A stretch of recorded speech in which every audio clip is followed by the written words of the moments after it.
Hezbollah पर action के बाद में इजराइल ने, अब आपको बता दें, सीधे तौर पर यमन में घुसकर भी हूती विद्रोहियों के खिलाफ में मुहिम छेड़ दी है, कहर बरसाना शुरू कर दिया है। इजरायली वायुसेना के लड़ाकू विमानों ने अब यमन के हदेइदा बंदरगाह में जबरदस्त हवाई हमला किया है, जिससे अब हूती विद्रोही भी यहां कांपते हुए नजर आ रहे हैं, क्योंकि इजराइल ने साफ कर दिया है कि एक एक दुश्मन चुन चुन कर इजराइल अब ढेर करेगा। देखिए रिपोर्ट में।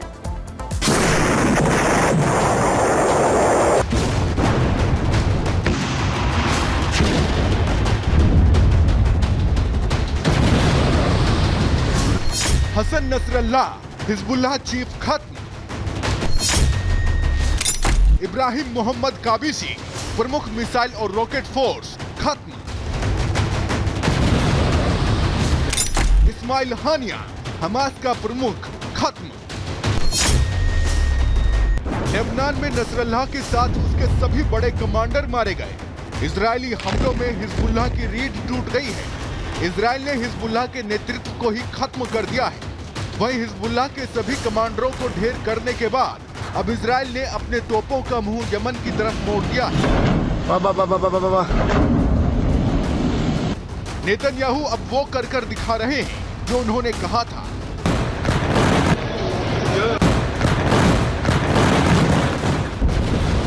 इजराइल ने हिजबुल्लाह को पूरी तरह से तबाह करने के बाद अब यमन पर कहर बरपाना शुरू कर दिया है। इजरायली वायुसेना ने यमन के होदेइदा शहर में भयंकर हमला किया है।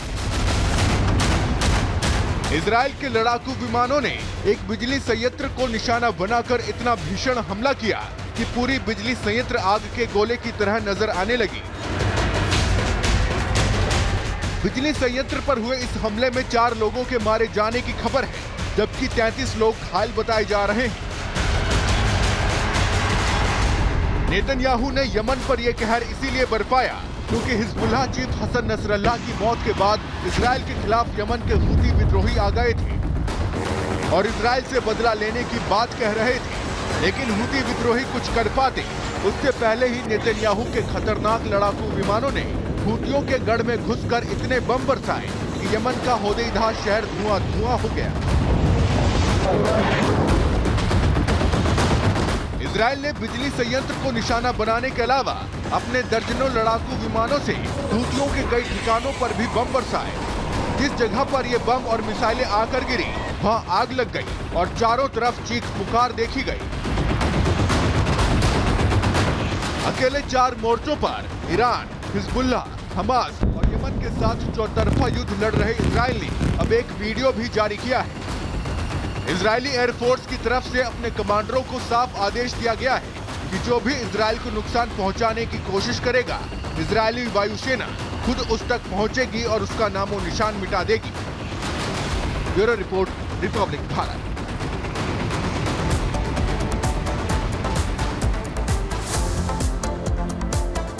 और हूती के खिलाफ इजराइल ने कैसे अटैक की प्लानिंग की आपको बताते हैं, कैसे जानकारी जुटाई, इसकी पूरी टाइमलाइन आपको समझाते हैं पॉइंटर्स के जरिए। दरअसल इजराइल ने हूती के ठिकानों की सबसे पहले जानकारी जुटाना शुरू किया, फिर टारगेट की पहचान कर हमले को अंजाम दिया। यमन के 2 शहरों पर एक साथ हमला किया, एक साथ अटैक किया। टारगेट पर यमन के हादेइदा शहर में सबसे ज्यादा अटैक किया। हूती विद्रोहियों के 10 ठिकानों पर एयर स्ट्राइक की प्लानिंग और फिर एयर स्ट्राइक की। हमले के लिए इजराइल ने एयरफोर्स को चुना और इजराइल ने हूती के ठिकानों पर F-15 से हमला बोला, जिसके बाद तबाही का मंजर भी देखने को मिला है। पहले से ही वार्निंग दे दी गई है।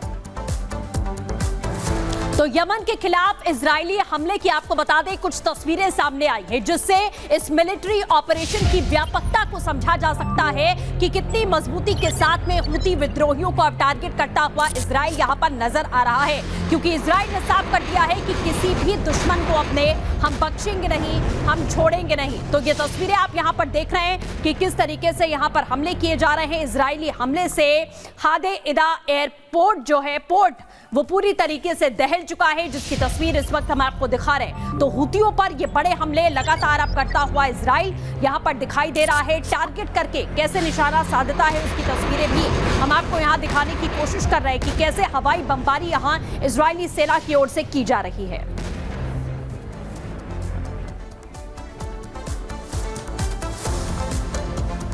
और आगे बढ़ते हुए अब आपको बताते हैं कि हूतियों की मिलिट्री बेस कहां पर थे, कैसे इनकी जानकारी जुटाई गई। दरअसल कामरान आइलैंड सबसे पहले बताया जा रहा है सी drone, radar, combat boat.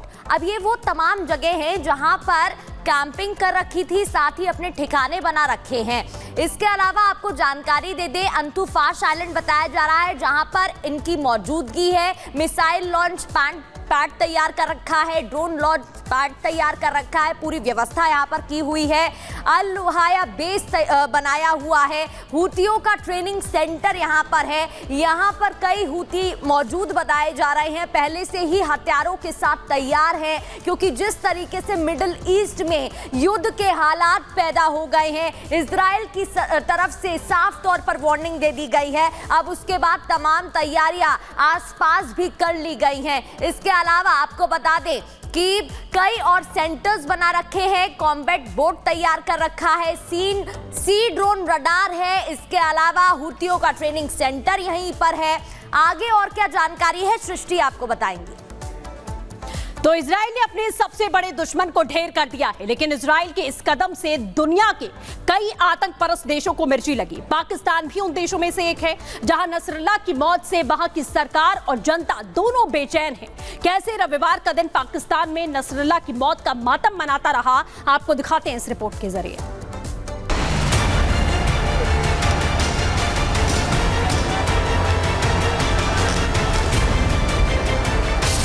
Pakistan की सड़कों पर हंगामा मचा है। हिजबुल्लाह चीफ नसरुल्लाह की मौत पर पाकिस्तान की आवाम और पुलिस आमने सामने है। नसरुल्लाह की मौत का सदमा पाकिस्तानियों को ऐसा लगा है कि गम और गुस्से का उबार अब वहां की सड़कों पर सैलाब की शक्ल ले चुका है।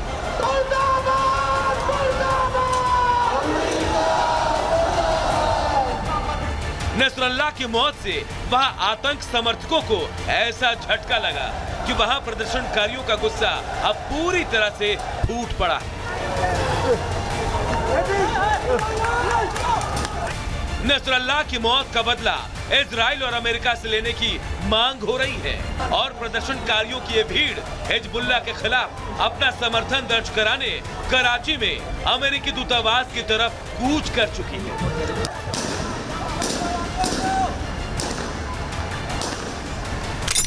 नसरुल्लाह की मौत पर गदर, कराची में जमात वर्सेस सदर। ये तस्वीर रविवार की है, जिस वक्त कराची की सड़कों पर आतंक समर्थक जमात इस्लामी के सदस्य नसरुल्लाह की मौत के विरोध में अमेरिकी दूतावास का घेराव करने के लिए बढ़ रहे थे। भीड़ आक्रामक थी और पूरी तरह से अमेरिकी दूतावास को निशाने पर लेने की ताक में थी, जिन्हें रोकने के लिए आखिरकार पाकिस्तानी सुरक्षा बलों को बीच में आना पड़ा। लेकिन नसरुल्लाह के हमदर्द पाकिस्तान के सुरक्षा बलों के साथ टकराने से भी पीछे नहीं हटे। भीड़ को उकसाने वाले जमात इस्लामी के नेता ने उनके दिल में ऐसी आग लगाई कि देखते ही देखते पाकिस्तान की सड़कें युद्ध का मैदान बन गई। पाकिस्तानी सुरक्षा बलों ने प्रदर्शनकारियों को रोकने में अपनी पूरी ताकत लगा दी। भीड़ पर आंसू गैस के गोले तक छोड़े गए, लेकिन जमात के नेताओं के दिल में लगाई आग ने प्रदर्शनकारियों में ऐसा असर डाला था कि प्रदर्शनकारी घंटों तक कदम पीछे करने को तैयार नहीं हुए। हमारा एक मकसद है कि इस्राइल ने एक बर्बरियत, एक जाहरियत की है